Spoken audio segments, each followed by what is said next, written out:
So one of the things that the Zionazis are known to do is try to redirect the conversation. Anytime it gets a little too hairy when talking about what is going on in Gaza, they always have to say, well, why don't you care about what's going on in Sudan or Nigeria? How come you don't have an opinion about that? Well, here's an opinion about what's really going on in Sudan and Nigeria and why it's going on. I'm going to say this again. If you want to help the people of Sudan, free Palestine. If you want to help the people of Congo, free Palestine. If you want to help the Christians in Nigeria from Boko Haram, free Palestine. The people of Libya, the Somalis facing Al-Shabaab, the people in Congo facing ADF and M23, those being killed by jihadist terrorists in the Sahel, those being attacked by the terrorists in Mozambique, and all the other populations wallowing in civil war and terrorism around the world. If you want to end all this human suffering, free Palestine.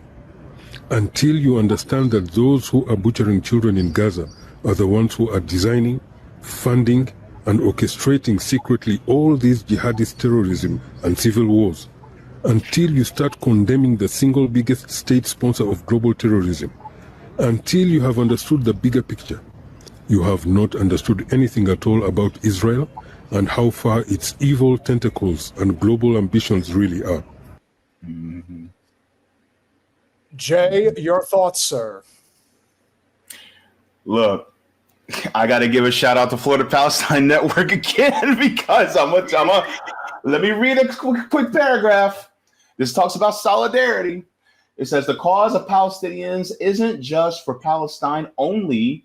It was also a struggle for liberation across the world. It's connected to a global struggle. It's co-conspiring together to fight against each other's oppressor because our oppressors are the same people and systems.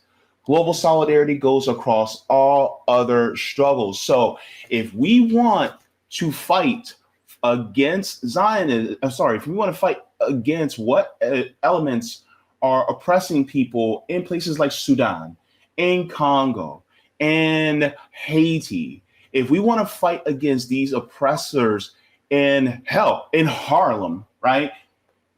Ultimately, the struggle against Zionism, the struggle against the capitalist system is the best way. And when I was there at that event, one of the things that I commented on, I said was, what happens when there's a blockage in one of the ventricles of the heart? See, one of the things that Califani said, and it's written here, right? Califani said, imperialism has laid its body over the world, the head in Eastern Asia, the heart in the Middle East, its arteries reaching Africa and Latin America. Wherever you strike it, you damage it, and you serve the world revolution. That being said, if you cause a blockage in one of the ventricles of the heart, which is basically the imperial core, it doesn't take much. Just a little bit of plaque. Next thing you know, you get cardiac arrest. And so the thing is us fighting in the most sensitive area of the empire is actually easier for us than for somebody in Congo or Sudan to fight against the empire from the outside, because we're literally in the belly of the beast where it's sensitive. So that's the thing. And so what this gentleman is saying is absolutely correct. And I want to thank him personally for saying what he said, because ultimately all of our struggles are tied together. Yeah. Very well said, JB. And on top of everything else, when you heard all of the Zion-Nazis saying, how come you don't care about what's going on in Sudan? And then I decided, you know what? I'm going to go take a look at that. What is it that's in Sudan that is similar to what's in Gaza? Oh, that's right. Rich minerals that they want to get their fucking hands on. Just like every other colonial empire that ever existed in the history of the world. So naturally, Sudan has one of the largest gold reserves in the world, just like Gaza has one of the largest natural gas reserves in the world. Why is it that we're blowing up boats in Venezuela right now? Two reasons. One, largest crude oil supply in the world under their soil, and Maduro does not want to do business with the United States. And that's it. One more thing. Yeah. Also, for people, I want you guys to research who owns the diamond mines in Congo. Oh, yeah. See, isn't that There you interesting? go. Because it's very interesting that the state of Israel is like the world's largest diamond exporter, and yet they have no diamonds. How is that? There you go. You are being anti-Semitic. I can't tolerate it. I love how you call them. Get their people too. Do you know? I didn't realize that to the extent how much Saudi Arabia used the Sudanese. Yeah. They didn't just extract the gold; they extracted their people to use them in fighting in Yemen, and that is not something that I was completely aware of. Thank you, Jay. Appreciate you, Jay. We'll talk again real soon. We're going to do this again real soon. This is going to become a little bit more of a frequent occurrence. Yep. Thank you so very much. I'll be sure to have you guys on too. I can't wait to have more conversations. Take care, my everybody. brother. Good night. Very well said, JB. I love how you call them Zion Nazis. that's I love how you. They are. I mean, let's just be honest. They are. Yeah, they really. You look. I mean, again, no defense of the Third Reich, but you look back on it and you compare to what the Zios are doing today. I mean, forget it. What do you think the ZI is from, Nick? Yeah. NAZI. Don't get me wrong. I'm with it. I always try and come up with more creative ways to insult them. Like always trying to come They up with. hate it, and possible. for me, it's important as a Jewish person because it's a way I distinguish amongst people in a better way. Like it's very hard for me to be around Jewish people without having a understanding as to where they are on this issue. Yeah, I cut people out of my life for way less than supporting Zionism. Exactly. It's like having lunch with Nazis. It's like hanging out with Nazis. Like, and I'm just going to pretend that that's okay. We're just going to sit here and have a conversation and we just won't talk about their Zionism, but I know what they think. And we're just going to sit here like that's okay. No, it's never going to be okay. Prince Anita has a little bit more to say. Let's finish it out. Yeah, feel free. It is only once the apartheid state is ended, its Greater Israel project stopped, and its medieval global ambitions to rule the world all replaced by a true democracy in Palestine, with one state for all and everyone regardless of race, ethnicity and religion, and everyone has equal rights and the right to vote in one nation for all Jews, all Christians and all Muslims. Only then will all these malicious killings around the world stop, because they only exist as part of Israel's medieval global ambitions to instigate global conflicts whenever they can, wherever they can, and use their allies as useful idiots to achieve their insidious global supremacist ambition. Israel and its allies are the state sponsors of terrorism and civil wars across Africa, putting billions of dollars into distracting the world from their genocide by paying Africans to slaughter Africans. Yes.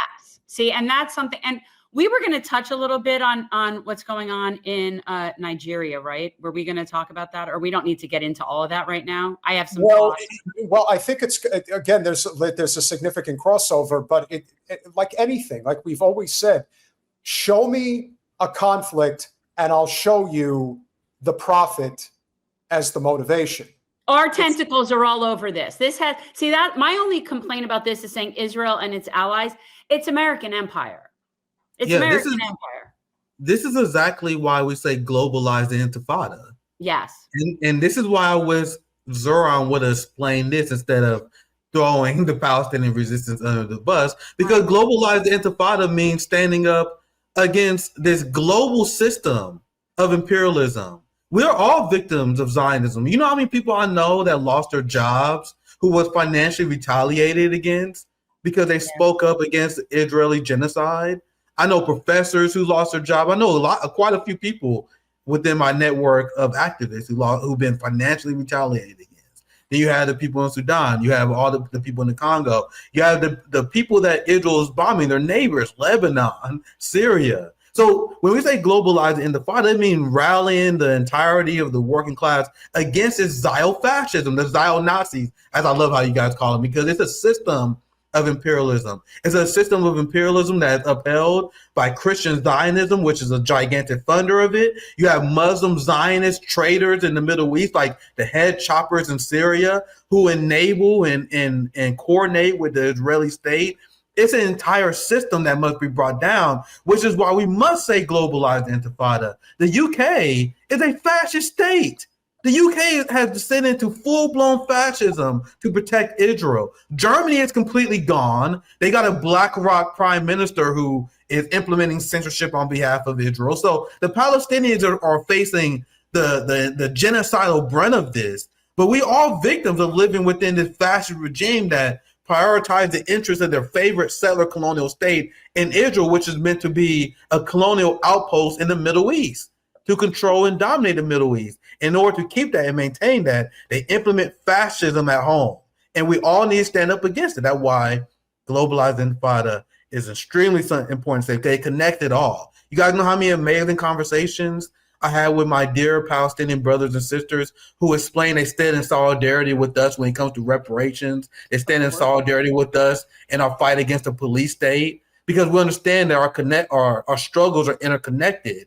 That's why you had Nelson Mandela, who fought for the Palestinians. That's why you had the Black Panthers who fought with the blacks for the Palestinians. There have been a long time connection between Africans, African Americans, Afro-Brazilians as well with Palestine. It's a class conscious recognition about who our enemies are, which is why it's horrible to condemn that. And that's why we have to say strong with our chest, we got globalized intifada and understand who our enemies are. And they understand that too. That's why they hate it. It terrifies them when they see people acknowledge their true enemy, right? And if there's one thing that we have learned when it comes to the Zion Nazis, is that whatever they're complaining about, whatever they're screaming from the rooftops about, chances are that's exactly what you need to be supporting, and supporting it full throat, because that is it often is shown.